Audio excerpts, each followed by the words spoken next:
BSc Maths ഞാൻ Greeshma. Surface areas and volumes എന്ന ചാപ്റ്ററിലെ സ്ഫിയറിന്റെ section ആണ് നമ്മൾ ചെയ്തുകൊണ്ടിരിക്കുന്നത്. അപ്പൊ ബാക്കിയുള്ള എക്സസൈസ് ക്വസ്റ്റ്യനിലേക്ക് പോവാം. ഓക്കെ, ഫോർത്ത് ക്വസ്റ്റ്യൻ ആണ് നമുക്ക് ഇനി ചെയ്യാനുള്ളത്. ഫോർത്ത് ക്വസ്റ്റ്യൻ നോക്കാം. The radius of a spherical balloon increases from 7 cm to 14 cm as air is being pumped into it. നോക്കി, നമുക്ക് ബലൂൺ അറിയാം അല്ലെ. ബലൂൺ ഒരു സ്ഫെറിക്കൽ ഷേപ്പുള്ള ബലൂണിന്റെ കേസാണ് നമ്മൾ പറയുന്നത്. സ്ഫെറിക്കൽ ഷേപ്പുള്ള ഒരു ബലൂണിന്റെ റേഡിയസ് 7 സെന്റിമീറ്റർ ആയിരിക്കും. ഓക്കെ, ആ 7 സെന്റിമീറ്റർ ഉള്ള ബലൂൺ 48 സെന്റിമീറ്റർ റേഡിയസ് ഉള്ള ഒരു ബലൂൺ ആയിട്ട് മാറി. നമ്മള് അറിയാലോ, നമ്മള് എയർ പമ്പ് ചെയ്ത് കൊടുക്കുമ്പോ എന്താവും, ബലൂൺ വലുതായി വരും അല്ലെ. അപ്പൊ ആദ്യം 7 സെന്റിമീറ്റർ റേഡിയസ് ഉള്ള ബലൂൺ ആയിരുന്നു. അതെന്തായി, എയർ പമ്പ് ചെയ്തിട്ട് 14 സെന്റിമീറ്റർ റേഡിയസ് ഉള്ള ബലൂൺ ആയിട്ട് മാറി. Find the ratio of surface areas of the balloon in 2 cases. Okay, ഈ രണ്ട് കേസിലുള്ള ബലൂണുകളുടെ സർഫസ് ഏരിയകളുടെ റേഷ്യോ ആണ് നമ്മുടെ ക്വസ്റ്റ്യൻ. ക്ലിയർ അല്ലേ? എങ്ങനെ നമ്മള് റേഷ്യോ കാണാം? Ratio equal to surface area. Surface ഏരിയകളുടെ റേഷ്യോ അല്ലേ അവർ ചോദിച്ചിട്ടുള്ളത്. അപ്പോ surface area of balloon of radius 7 cm divided by surface area of balloon of radius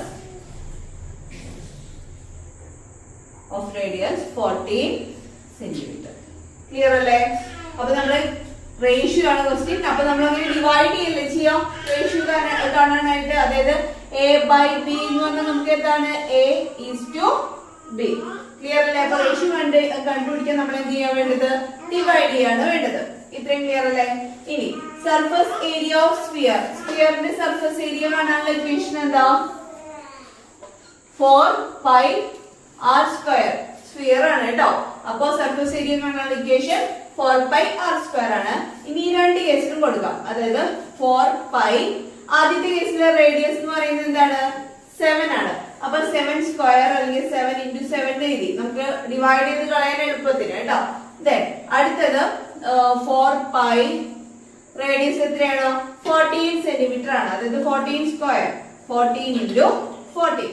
okay, നമുക്ക് ഇവിടെ വെച്ചിട്ട് ഡിവൈഡ് ചെയ്ത് കളയാം. വേറെ സെപ്പറേറ്റ് ചെയ്ത് കാണിക്കാം. 14 into 14. ഇനി നോക്കിയേ, ഒരേപോലെയുള്ള ഭാഗങ്ങൾ ഡിവൈഡ് ചെയ്തൂടെ. 4πയും 4πയും ഡിവൈഡ് ചെയ്ത് പോയി. Then 7 14 2 ടൈംസ് ആണ്. ഇവിടെ 7 പോയി, ഇവിടെ 7 2 ടൈംസ് ആണ്. 7 ഇവിടെ പോയി. ക്ലിയർ അല്ലേ? ഇനി അപ്പൊ ഇവിടെ അതായത് ന്യൂമറേറ്റർ കംപ്ലീറ്റ് പോയി. അപ്പൊ അവിടെ എന്താണുള്ളത്, 1 ആണുള്ളത്. ഇവിടെ 2 into 2 4 ആണ് അല്ലെ. അതായത് 1/4 എന്ന് കിട്ടും. അങ്ങനെയാണെങ്കിൽ റേഷ്യോ എന്താണ്, റേഷ്യോ ഈക്വൽ ടു നമുക്കറിയാം a by b ആണെങ്കിൽ, സോറി ഞാൻ ഇവിടെ പറഞ്ഞിട്ടായിരുന്നു, a by b എന്ന് പറഞ്ഞു നമുക്ക് എന്ത് എഴുതാം, a is to b. അങ്ങനെയാണ് റേഷ്യോ ആണ് അല്ലെ. അപ്പൊ 1/4 എന്ന് പറയുമ്പോ 1:4 ആണ് നമ്മുടെ റേഷ്യോ. അല്ലേ? അപ്പൊ ക്വസ്റ്റ്യൻ ഒന്നുകൂടെ പറയാം. എന്താണ് ക്വസ്റ്റ്യൻ ആയിരുന്നത്, ഒരു 7 സെന്റിമീറ്റർ റേഡിയസ് ഉള്ള ഒരു ബലൂൺ എയർ പമ്പ് ചെയ്തിട്ട് 14 സെന്റിമീറ്റർ റേഡിയസ് ഉള്ള ഒരു വലിയ ബലൂൺ ആക്കി മാറ്റി. അങ്ങനെയെങ്കിൽ ആദ്യത്തെ, അതായത് 7 സെന്റിമീറ്റർ റേഡിയസ് ഉള്ള ബലൂണിന്റെയും 14 സെന്റിമീറ്റർ റേഡിയസ് ഉള്ള ബലൂണിന്റെയും സർഫസ് ഏരിയകൾ തമ്മിലുള്ള റേഷ്യോ ആണ് നമ്മുടെ ക്വസ്റ്റ്യൻ. ഓക്കെ, അപ്പൊ നമ്മൾ റേഷ്യോ എങ്ങനെ കാണാം, surface area of balloon of radius 7 centimetre divided by surface area of balloon of radius 14 centimetre. അപ്പൊ നമുക്കറിയാം സ്ഫിയറിന്റെ റേഡിയസ് സ്ഫിയറിന്റെ ഏരിയ കാണാനുള്ള ഇക്വേഷൻ ആണ് ഇത്. സർഫസ് ഏരിയ കാണാനുള്ള ഇക്വേഷൻ 4πr². അപ്പൊ 4π into 7 into 7 by 4π into 14 into 14. കാരണം ഇവിടെ റേഡിയസ് 7 ആണ്, ഇവിടെ റേഡിയസ് 14 ആണ്. ക്യാൻസൽ ചെയ്യാം, 1/4 എന്ന് കിട്ടി. അപ്പൊ റേഷ്യോ എന്താണ്, 1:4 എന്ന് കിട്ടി. എളുപ്പല്ലേ? ഇനി അടുത്ത ക്വസ്റ്റ്യൻ നോക്കാം. Fifth question.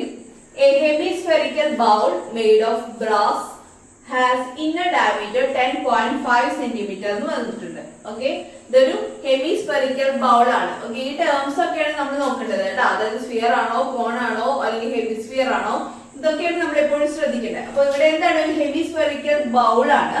അതിന്റെ ഇന്നർ ഡയമീറ്റർ ആണ് തന്നിട്ടുള്ളത് 10.5 centimetre. Find the cost of tin plating it on the inside at the rate of ₹16 per 100 centimeter square. ഇതിന്റെ ക്വസ്റ്റ്യൻ എന്താണ്? ഒരു ഹെമിസ്ഫെറിക്കൽ ബൗൾ ഉണ്ട്, അത് നമുക്ക് ടിൻ പ്ലേറ്റ് ചെയ്യാൻ വേണ്ടിയിട്ടുള്ള 100 സെന്റിമീറ്റർ സ്ക്വയറിന്റെ ₹16 വെച്ചിട്ട് അത് കംപ്ലീറ്റ് പ്ലേറ്റ് ചെയ്യാൻ വേണ്ടിയിട്ട് എത്ര കോസ്റ്റ് ആണ് വരുന്നത്? ഇതാണ് നമ്മുടെ ക്വസ്റ്റ്യൻ. ക്ലിയർ അല്ലേ? ഓക്കെ. ഒരു ബൗൾ എന്ന് പറഞ്ഞു കഴിഞ്ഞാൽ ഷേപ്പ് എന്തായിരിക്കും? ഇങ്ങനെയായിരിക്കും അല്ലെ? ഇങ്ങനെയല്ലേ ഒരു ബൗൾ വരുന്നുണ്ടാവുക? ഇതാണ് ഒരു ഹെമിസ്ഫെറിക്കൽ ബൗൾ കേട്ടോ. ഓക്കെ, ഹെമിസ്ഫെറിക്കൽ ഷേപ്പിലുള്ള ഒരു ബൗള് ഇങ്ങനെയാണ്. ഇത് ഇന്നർ സൈഡ് പ്ലേറ്റ് ചെയ്യണം എന്ന് പറഞ്ഞു കഴിഞ്ഞാൽ ഈ ഒരു സെക്ഷൻ ആണ് നമുക്ക് ആവശ്യം. ഇതെന്ന് പറയുന്നത് എന്താണ്? കർവ്ഡ് സർഫസ് ഏരിയ അല്ലേ നമ്മൾ എടുക്കാം. അതായത് ഈ സെക്ഷൻ മൊത്തം പ്ലേറ്റ് ചെയ്യണമെങ്കിൽ ടോട്ടൽ എത്ര ഏരിയ എന്ന് അറിയണമെങ്കിൽ നമുക്ക് അതെന്താണ് കണ്ടുപിടിക്കേണ്ടത്? കർവ്ഡ് സർഫസ് ഏരിയ ആണ് കണ്ടുപിടിക്കേണ്ടത്. അപ്പൊ നമുക്ക് നോക്കാം. നമുക്ക് തന്നിട്ടുള്ള ഗിവൺ ഡാറ്റ എന്ന് പറയുന്നത് ഡയമീറ്റർ ആണ് 10.5 സെന്റിമീറ്റർ. ഇന്നർ ഡയമീറ്റർ തന്നിട്ടുണ്ട് കേട്ടോ. ഇന്നർ ഡയമീറ്റർ 10.5 സെന്റിമീറ്റർ തന്നിട്ടുണ്ട്. അങ്ങനെയെങ്കിൽ റേഡിയസ് r എന്ന് പറയുന്നത് d/2 ആണ്. അതായത് 10.5/2 സെന്റിമീറ്റർ. ഇങ്ങനെ എഴുതാം കേട്ടോ. നമുക്ക് ഡിവൈഡ് ചെയ്ത് കളയാൻ പറ്റും. ഓക്കെ, അപ്പൊ നമ്മൾ ഇങ്ങനെ തന്നെ ഇട്ടാൽ മതി. ഇക്വേഷനിലേക്ക് പോവാം. Curved surface area of hemisphere എന്ന് പറയുന്നത് എന്താണ്? 2πr² ആണ്. 2πr². Then 2 into 22/7 അല്ലേ? പൈ എടുക്കാം. 22/7 into റേഡിയസ് നമുക്ക് എത്ര തന്നിരിക്കുന്നത്? 10.5/2 സെന്റിമീറ്റർ into 10.5/2. അതായത് r² ആണല്ലോ. ക്ലിയർ അല്ലേ? ഇനി ഈ 2 ക്യാൻസൽ ചെയ്ത് കൂടെ. E2 22 എത്ര വട്ടം? 11 ആണ് അല്ലേ? 2 into 11 അല്ലേ 22. അത്രയും ക്യാൻസൽ ചെയ്ത് പോയി. ഇനി ഒരു 7 ഉണ്ട്. ഓക്കെ, ഇവിടുത്തെ ഈ പോയിന്റ് മാറ്റി കഴിഞ്ഞാൽ നമുക്ക് എന്താ ഇവിടെ 105 ആണ് അല്ലെ? ആ പോയിന്റ് കളഞ്ഞിട്ട് ഡിവൈഡ് ചെയ്തിട്ട് ഫൈനൽ ആൻസറിന്റെ പോയിന്റ് കൊടുക്കാം. ഓക്കെ, 7 10 എത്ര വട്ടം പോവും? 1 ടൈമിൽ പോവും. ബാക്കി 3 ഈ 3 ഇവിടെ കൊടുക്കുമ്പോ 35 5 ആണ്. അപ്പൊ 15 വന്നു. ഇനി ഇവിടെ ഒരു സ്ഥാനം നീക്കിയിട്ടല്ലേ പോയിന്റ്, അപ്പൊ 1.5 കിട്ടി. ഇനി ബാക്കിയെല്ലാം റിമൈനിങ് ഫാക്ടേഴ്സ് എല്ലാം കൂടെ നമുക്ക് എന്ത് ചെയ്യാം? ബാക്കി വന്ന നമ്പേഴ്സ് ഒക്കെ ഇൻറ്റു ചെയ്യാം. അതായത് 11 into 1.5 into 10.5. ക്ലിയർ അല്ലേ? ഇനി ഇതിനകത്ത് ഞാൻ കംപ്ലീറ്റ് പോയിന്റ് ഇല്ലാതെ മൾട്ടിപ്ലൈ ചെയ്തിട്ട് ഫൈനൽ ആൻസറിന് പോയിന്റ് കൊടുക്കാം. Then 105 into 15. 5 into 5 25. Then 2. 0 into 5 0 അല്ലേ വരിക? Plus 2 വരുമ്പോ 2. Then 1 into 5 5. Then 5 0 1. 5 7 5 1. ഓക്കെ, ഇനി ഇവിടെ 11 കൂടെ ഇട്ട് മൾട്ടിപ്ലൈ ചെയ്യാം. അപ്പോ ഇൻറ്റു 11. 5 7 5 1 5 7 5 1. ആഡ് ചെയ്യുമ്പോൾ 5 12 2 then 1 then 13 1 7. ഓക്കെ, ഇത്രയാണ് നമുക്ക് ആൻസർ വന്നത്. ഇനി നമുക്ക് അതായത് ഇവിടെ ഒരു പൊസിഷനും ഇവിടെ ഒരു പൊസിഷനും, അങ്ങനെ ടോട്ടൽ 2 പൊസിഷൻ നീക്കിയിട്ട് വേണം നമുക്ക് എന്ത് ചെയ്യാൻ? പോയിന്റ് കൊടുക്കാൻ. ഓക്കെ, 173.25 സെന്റിമീറ്റർ സ്ക്വയർ എന്നാണ് നമുക്ക് ഏരിയ കിട്ടുക. ക്വസ്റ്റ്യൻ കഴിഞ്ഞോ? ഇല്ലല്ലോ. എന്താണ് നമ്മളോട് ചോദിച്ചിരിക്കുന്നത്? എന്താണ്? കോസ്റ്റ് ആണ് നമുക്ക് അറിയേണ്ടത്. അതായത് ഇതിന് ഇന്നർ സൈഡ് പ്ലേറ്റ് ചെയ്യാനുള്ള കോസ്റ്റ് ആണ് നമുക്ക് അറിയേണ്ടത്. പക്ഷെ നമ്മൾ അതിനു വേണ്ടിയിട്ടാണ് നമ്മൾ ആദ്യം എന്ത് കണ്ടുപിടിച്ചു? കർവ്ഡ് സർഫസ് ഏരിയ കണ്ടുപിടിച്ചു. നമുക്ക് ഇനി നോക്കാം. Cost of tin plating 100 centimeter square. 100 centimeter square tin plate ചെയ്യാൻ വേണ്ടി വരുന്ന കോസ്റ്റ് എത്രയാണ്? 16 rupees ആണ് വേണ്ടത് അല്ലേ? Cost of tin plating of 100 centimeter square എന്ന് പറയുന്നത് 16 rupees ആണ്. അങ്ങനെയെങ്കിൽ cost of tin plating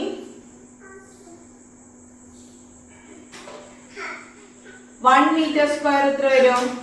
അതായത് 16 by ഇവിടെ 100 സെന്റിമീറ്റർ സ്ക്വയർ അല്ലേ, 100 സെന്റിമീറ്റർ സ്ക്വയറിനാണ് 16 rupees വന്നത്. അങ്ങനെയെങ്കിൽ 1 സെന്റിമീറ്റർ സ്ക്വയറിന് കണ്ടുപിടിക്കാൻ ഈ 600 എന്ത് ചെയ്യും, ഡിവിഷൻ ആയിട്ട്, അതായത് ആ 600 ഡിവൈഡ് ചെയ്യാം. അപ്പൊ നമുക്ക് എന്ത് ചെയ്യും, 1 സെന്റിമീറ്റർ സ്ക്വയറിന് കിട്ടും. അങ്ങനെയെങ്കിൽ നമുക്ക് കണ്ടുപിടിക്കേണ്ടത് എത്രയാണ്, കോസ്റ്റ് ഓഫ് tin plating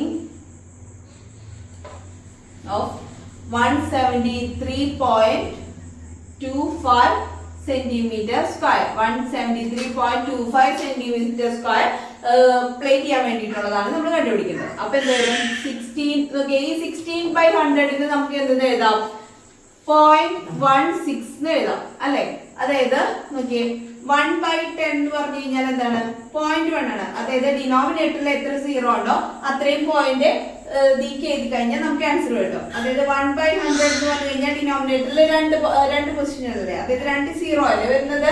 അപ്പൊ നമുക്ക് അതിന് എന്ത് എഴുതാം, 0.01 എഴുതാം. അതല്ല ഇനി 1 by 1000 ആണെങ്കിലോ 3 പൊസിഷൻ നീക്കിയിട്ട്, അതല്ലേ 1 2 3 പൊസിഷൻ നീക്കിയിട്ട് എഴുതാം. അങ്ങനെയാണെങ്കിൽ നമുക്ക് 16 by 100 എന്ത് എഴുതാം, 0.16 എഴുതാം.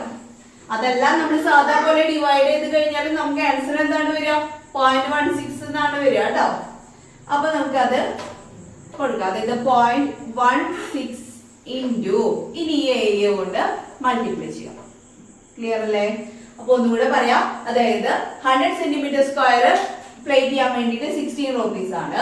അങ്ങനെയെങ്കിൽ നമ്മൾ അതിൽ നിന്ന് എന്ത് കണ്ടുപിടിച്ചു, 1 സെന്റിമീറ്റർ സ്ക്വയർ പ്ലേറ്റ് ചെയ്യാനുള്ളത് കണ്ടുപിടിച്ചു. 1 സെന്റിമീറ്റർ സ്ക്വയർ പ്ലേറ്റ് ചെയ്യാൻ വേണ്ടിയിട്ട് എന്ത് ചെയ്താൽ മതി, ഈ 16 by 100 ചെയ്ത് കഴിഞ്ഞാൽ കിട്ടും. അങ്ങനെയെങ്കിൽ നമ്മൾ ആ ബൗളിന്റെ സർഫസ് ഏരിയ കണ്ടുപിടിച്ചിട്ടുണ്ട് അല്ലെ. ആ സർഫസ് ഏരിയ മൊത്തം പ്ലേറ്റ് ചെയ്യാൻ വേണ്ടിയിട്ടുള്ള കോസ്റ്റ് ആണ് നമ്മൾ കണ്ടുപിടിക്കേണ്ടത്. അതായത് ഇൻറ്റു എത്രയാണോ ഏരിയ കിട്ടിയത് അതുകൊണ്ട് മൾട്ടിപ്ലൈ ചെയ്യാം. മൾട്ടിപ്ലൈ ചെയ്യാല്ലേ, പോയിന്റ് അവിടെ ഇട്ടിട്ട് ബാക്കിയുള്ള വെച്ചിട്ട് മൾട്ടിപ്ലൈ ചെയ്യാം. ക്ലിയർ അല്ലേ? 173 പോയിന്റ് കളഞ്ഞിട്ടാ മൾട്ടിപ്ലൈ ചെയ്യുന്നത് കേട്ടോ. 16 6 into 5 30 then 3 6 into 2 12 12 plus 3 എത്ര വരും, 15 then 1 6 into 3 18 plus 1 19 then 1 then 7 into 6 42 plus 1 43 then 4 1 into 6 6 then plus 4 വരുമ്പോൾ 10 വരും.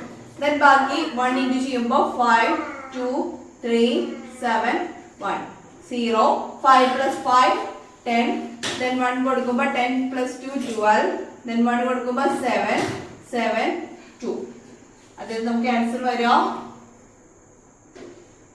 ഇനി നമുക്ക് പോയിന്റ് കൊടുക്കട്ടെ. ഇവിടെ 2 പൊസിഷൻ നീക്കിയിട്ട് പോയിന്റ് ഉണ്ട്, ഇവിടെ 2 പൊസിഷൻ നീക്കിയിട്ട് പോയിന്റ് ഉണ്ട്. അപ്പൊ ടോട്ടൽ എത്ര പൊസിഷൻ ആയി, 4 പൊസിഷൻ ആയി. അപ്പൊ 1 2 3 4. ഓക്കെ, അതായത് 27.72 rupees ആണ് നമുക്ക് വേണ്ടി വരുന്നത്. ക്ലിയർ അല്ലേ? 6th question. Find the radius of a sphere whose surface area is 154 centimeter square. ഇവിടെ ഒരു സ്ഫിയറിന്റെ സർഫസ് ഏരിയ അവര് തന്നിട്ടുണ്ട്. നമ്മളോട് കണ്ടുപിടിക്കാൻ പറഞ്ഞിട്ടുള്ളത് എന്താണ്, റേഡിയസ് ആണ് കണ്ടുപിടിക്കുന്നത്. Okay okay surface area of sphere. സ്ഫിയറിന്റെ സർഫസ് ഏരിയ കാണാൻ ലൊക്കേഷൻ ആണ് എന്ത്, 4πr². അപ്പൊ ആ 4πr² എന്താണെന്നാണ് തന്നിട്ടുള്ളത്, 154 സെന്റിമീറ്റർ സ്ക്വയർ തന്നിട്ടുണ്ട്. ഓക്കെ, ഇനി അതിൽ നിന്ന് നമുക്ക് ആരെയാണ് കണ്ടുപിടിക്കേണ്ടത്, റേഡിയസിനാണ് കണ്ടുപിടിക്കേണ്ടത്. അപ്പൊ r² അവിടെ നിർത്തി ഈ 4π ഇവിടെ ഇൻറ്റു ആയിട്ടല്ലേ എടുക്കുന്നത്, അത് ഈക്വൽ ടുന്റെ അതർ സൈഡിലേക്ക് പോകുമ്പോൾ എന്തായിട്ട് മാറും, ഡിവിഷൻ ആയിട്ട് മാറും. 154 ഡിവൈഡഡ് ബൈ 4π. ക്ലിയർ അല്ലേ? then r² equal to 154 by 4 into pi ന്റെ വാല്യൂ എന്താണ്, 22/7 ആണ്. ക്ലിയർ അല്ലേ? ഇത്രയും ക്ലിയർ അല്ലേ? then r² equal to നോക്കിയേ a by ഇനി c by d ഇങ്ങനെ വന്നു കഴിഞ്ഞാൽ എന്താ ചെയ്യാം, നമുക്കറിയാം അല്ലെ, റെസിപ്രോക്കൽ എടുത്തിട്ട് മൾട്ടിപ്ലൈ ആണ് ചെയ്യാം. അതായത് ഇതിനെന്ത് എഴുതും, a into d/c. ഓക്കെ, അതായത് ഈ ഒരു അടിയിൽ വരുന്ന നമ്പറിനെ നമ്മൾ എന്ത് ചെയ്യും, റാഷണൽ നമ്പറിനെ റെസിപ്രോക്കൽ എടുക്കും. അതായത് റെസിപ്രോക്കൽ എടുക്കാന്ന് പറഞ്ഞാൽ എന്തായിരിക്കും? തിരിച്ചു വരും. ഡിനോമിനേറ്റർ ഉള്ളത് മോളിക്കും ന്യൂമറേറ്റർ താഴ്ത്തിക്കും. അങ്ങനെ തിരിച്ചു വരും. എന്നിട്ട് എന്ത് ചെയ്യും? മൾട്ടിപ്ലൈ ചെയ്യും. ഇങ്ങനെയാണ് നമ്മൾ ചെറിയ ക്ലാസ്സിൽ പഠിച്ചതാണ് ഇതെല്ലാം കേട്ടോ. അപ്പൊ അങ്ങനെ വരികയാണെങ്കിൽ 22/7 7 എങ്ങോട്ട് വരും? മോളിക്ക് വരും. 22 താഴെ നിൽക്കും. ക്ലിയർ അല്ലേ? 154 into 7/4 into 22. ക്ലിയർ ആയോ? അല്ലെങ്കിൽ ഒന്നുകൂടി ജസ്റ്റ് ഇവിടെ മാറ്റിയിട്ട് കാണിച്ചു തരാം. 154/4 കഴിഞ്ഞു, അവിടെ നിർത്തി. ഇനി 22/7 റെസിപ്രോക്കൽ എടുക്കാന്ന് പറഞ്ഞാൽ 7/22 അല്ലേ? അപ്പൊ ഇൻറ്റു 7/22. അങ്ങനെ വരുമ്പോ എന്താ വരിക? 154 into 7/4 into 22 അല്ലേ? ഓക്കെ, ക്ലിയർ അല്ലേ? ഇനി നമുക്ക് ഡിവൈഡ് ചെയ്ത് കളയാനുള്ളതെല്ലാം ഡിവൈഡ് ചെയ്ത് കളയാം. ഏതൊക്കെ പോവും? 2 ഡിവൈഡ് ചെയ്ത് പോകും അല്ലെ? 22 എത്ര വട്ടം പോവും? 11. ഈ സൈഡിലേക്ക് ചെയ്യാം. 4 into 22. That is 154 into 7/4 into 22. Okay? 2 ഇതിൽ പോകുമ്പോൾ എത്ര വട്ടം പോവും? 11 ടൈംസിൽ പോവും. Then ഇവിടെ 7 times 14 അല്ലേ? 2 7 ടൈംസിൽ 14, then 1 വീണ്ടും 7 77 പോയി. Then 11 77 എത്ര വട്ടം പോയി? 7 ടൈംസ് പോയി. അപ്പൊ 7 into 7 49/4 കിട്ടി. ഓക്കെ, അപ്പൊ ആർ സ്ക്വയർ ഇപ്പൊ എത്ര കിട്ടിയത്? എനിക്ക് 49/4 കിട്ടി. ക്ലിയർ അല്ലേ? എന്നോട് ചോദിച്ചിരിക്കുന്നത്, നമ്മളോട് ചോദിച്ചിരിക്കുന്നത് ആർ സ്ക്വയർ എന്താണെന്നാണോ? അല്ലല്ലോ, ആർ ആണ് ചോദിച്ചിരിക്കുന്നത് അല്ലെ? അതായത് റേഡിയസ് ആണ് ചോദിച്ചിരിക്കുന്നത്. ഇവിടുത്തെ സ്ക്വയർ മാറ്റുമ്പോ ഇവിടെ എന്താ വരിക? റൂട്ട് വരില്ലേ? Root of 49/4. ക്ലിയർ അല്ലേ? റൂട്ട് 49ന്റെ സ്ക്വയർ റൂട്ട് എന്താ വരിക? ഓക്കെ, സ്ക്വയർ റൂട്ട് 49ന്റെ എന്താ വരിക? 7. 7 into 7 അല്ലേ? 49/4 എന്താ വരിക? 7/2 അല്ലേ? 49 എന്ന് പറയുന്നത് ഏത് നമ്പറിന്റെ സ്ക്വയർ റൂട്ട് ആണ്? അതായത് സോറി, ഏത് നമ്പറിന്റെ സ്ക്വയർ ആണ് 49 എന്ന് പറയുന്നത്? 7 ആണ് അല്ലെ? അതായത് 7ന്റെ സ്ക്വയർ ആണ് 49. 49ന്റെ സ്ക്വയർ റൂട്ട് ആണ് എന്ത്? 7. ക്ലിയർ അല്ലേ? അതുപോലെ 4ന്റെ സ്ക്വയർ റൂട്ട് ആണ് ആര്? 2. 7/2 എന്ന് പറയുന്നത് എത്ര വരും? അപ്പോ 3.5 സെന്റിമീറ്റർ. ഓക്കെ, അപ്പൊ നമുക്ക് റേഡിയസ് എത്ര കിട്ടിയത്?